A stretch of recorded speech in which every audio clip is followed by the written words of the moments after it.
Good evening from the Sun News Network studios in the nation's capital. I'm David Aiken. Thank you for watching.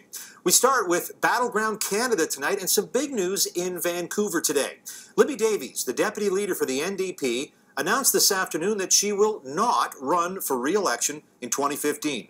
Davies is 61 years old, and she has represented the riding of Vancouver East since 1997.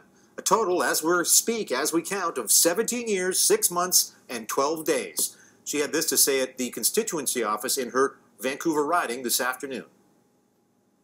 I'm a bit tired, and I feel that if I go into another election, I've got to do it with the same kind of energy that I always have had, you know, in terms of being out there 150%.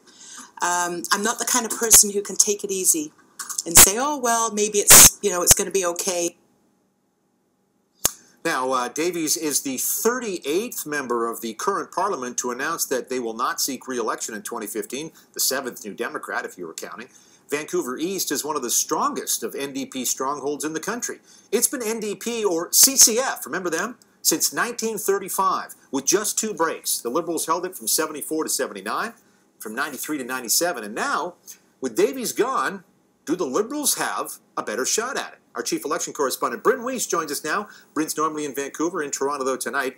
And Bryn, this was unexpected. Big news, because it definitely puts another seat in Vancouver into play. Yeah, that's exactly right, David. This Vancouver East riding has gone from probably a very uninteresting race to watch if Libby Davies was going to run, because she would have won hands down and quite easily. And now Vancouver East becomes a riding that we're all going to keep our eye on, of course, because this is where Jodie Emery, Mark Emery's wife, has filed nomination papers. We know there's going to be a battle there between the Trudeau camp and Jodie Emery. And also, there's rumors, David, that Mina Wong might run for the NDP nomination. Mina Wong, of course, building up her profile in the recent Vancouver mayoral race. So there's going to be some big names in Vancouver East, and it's now going to be a big race to watch in 2015. Certainly, as you say, this was unexpected, given Libby Davies has represented the area since 97. And, you know, in 2011, she won with about 60%, I think, support.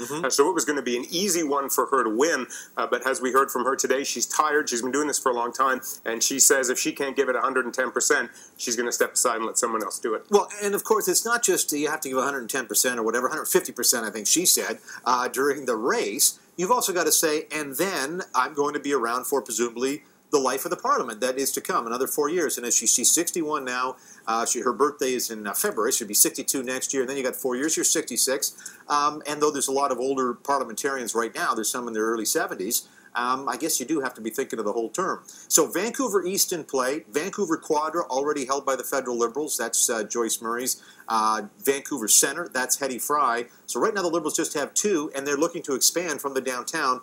Vancouver East certainly going to be #1 on the list. Yeah, exactly. I mean, this is a riding that, of course, no other party would put a lot of effort into, and why Jodie Emery maybe decided to run there against, at the time, she thought she'd be running against Libby Davies, ensured, of course, that Jodie Emery would not win.